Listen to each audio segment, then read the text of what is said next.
Hey guys, I just got the Escort dyno tuned here at Benchmark Solutions in Newcastle. But yeah, it does some pretty cool cars.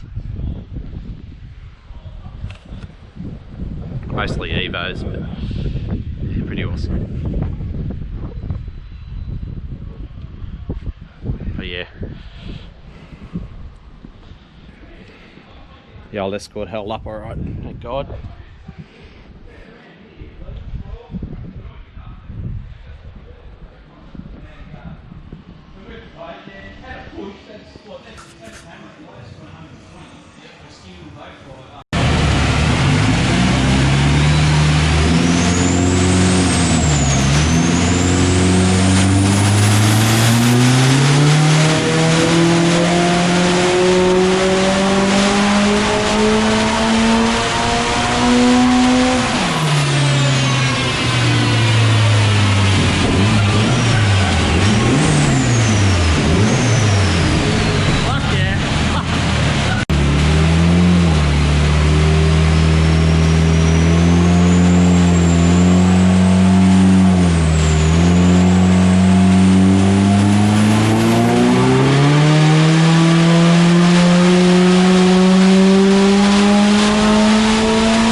So the dyno session's over, I've just got home.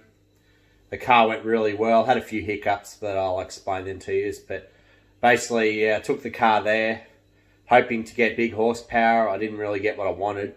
The first time I went to him, I didn't make the exhaust manifold properly. There was too many sharp bends in it, and I won't go into detail. I've got previous videos to explain it, but I made a new manifold out of mild steel steam pipe, bigger pipe, really nice bends. I bought a proper 4-into-1 collector off eBay, which is Australian made. It's really well made. So I made sure that when I made the exhaust manifold, I made it the best I could do. But the only thing I really could have done better, although I was limited with room, is how I had the GFB wastegate mounted up to the exhaust manifold. Unfortunately, after I made the manifold, I had a look through the GFB instruction manual, and it said where the pipe comes off the 4-into-1 collector to go to the wastegate, you try to get it in the right direction so it sort of flows out of the collector and into the wastegate properly. But I've had it pretty much going, teeing out to go to the wastegate, which doesn't overly matter. I mean, there's a lot of people don't worry about it, but the wastegate's a 38mm, which is plenty enough, big enough for the job.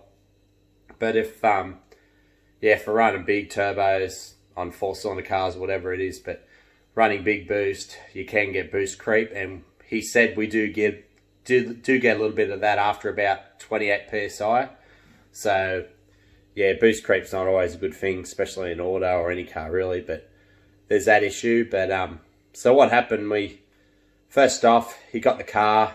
I didn't speak to him yesterday. I spoke to him this morning before I went down to pick it up, and he said, yeah, he said he simply cannot get any more power out of it. He got up to 30 psi or 28 psi on the dyno graph, but he got up to 30 psi. Yeah, the turbo's basically maxed out. The exhaust side of the turbo, the manifold, is just glowing orange. You can see it in the video, it's doing it. And yeah, he just couldn't get any more power out of it. I know that the cam timing might have been an issue in the past, but I've changed all that. I've made sure 100% when I pulled the head off that it's back to factory. I could have mucked around with it, but I didn't worry about it. I mean, I've had that cam timing set before, and I made good power out of it on a smaller turbo, but it had manual. So yeah, it got as high as 8,000 RPM, and the power started dropping off around 7,800, I believe. So yeah, the motor just, yeah, it loves it, just sings and just takes it. Like, I mean, anything else could have gone wrong. 30 psi boost, that that amount of RPM, the exhaust glowing red, like he said, there's a possibility of running that sort of boost that the head can lift off. But I've got ARP studs, multi-layer head gasket. I made sure I've got the goodies in there, so it's up for the job.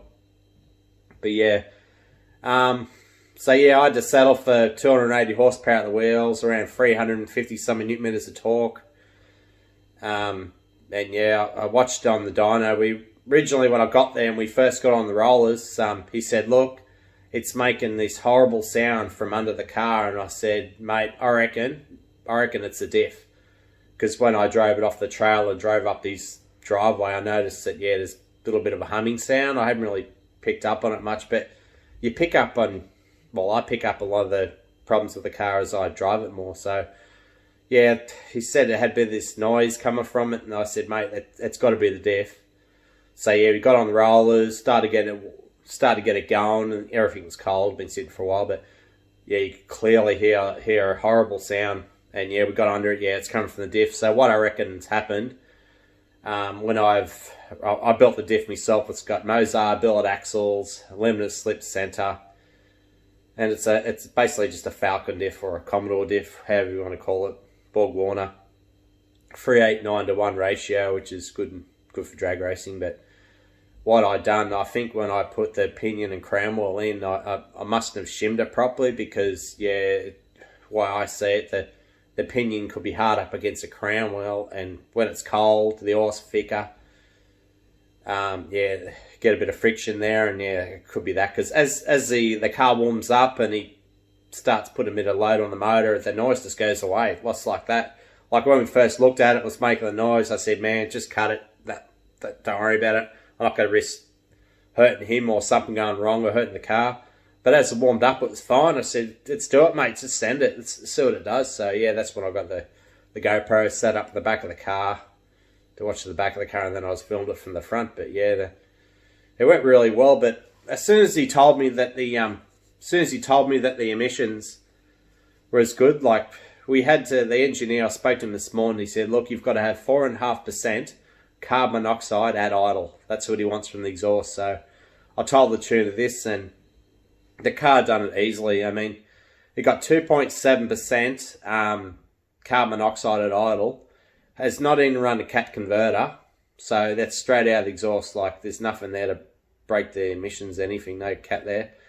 And the engine is running on E85 racing fuel, which is the big bonus, because you know, it's generally you get better emissions when you're running that sort of fuel. The engineer tells me so.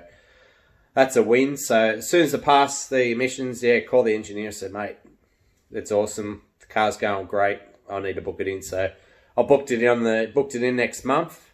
A 5-week wait, unfortunately, but even though we're in a recession, all the businesses are flat out. It hasn't changed down here. I don't know why, but so whilst I'm going to the engineer on that day, I figured I might also get the car on the hub dyno. Why not? See what it can do. I mean, all the results I've seen with this G25-660 turbocharger, the Garrett turbo, it's on it now. All the results I've seen are mostly with all the results I've seen are with on the hub dynos, and it's like a Mazda MX-5, they call it Miata in the UK. I've seen a result there. It got 500 horsepower at the wheels with a manual transmission, 1.6 litre. Yeah, that's great power. And then another car was like a Nissan, I forget which maker it was, like just a Nissan SR20 Sylvia or something. 2 litre, same turbo, same exhaust, rear housing size, 0.64. Yeah, 0.64, yeah, and I might have been 0.72, I don't remember now, but yeah, it made 528 horsepower, which is absolutely awesome. But yeah, my car didn't make any sort of power close to that. I think most likely because it's got automatic transmission, it's got a really big heavy-duty tail shaft, it's got the big Falcon Borg Warner diff, it's on semi-slick tyres, but I mean, the tuner straight out told me he hasn't seen any really good results with automatic cars on his dyno, so we'll just have to wait and see how it goes in the hub dyno. But at the end of the day, the car's going to go awesome. He's done an awesome job of tuning it. Yeah, the cars he's got at that shop, like, wow, like, They're some really quick cars, like cars that race like a time attack and stuff. So this guy really knows his stuff. But yeah, I know it's a short, sweet video, and I was hoping to get more power. But yeah, that's end of the day. That's how it is. So yeah. Hope you enjoyed the video, guys. I'll see you later.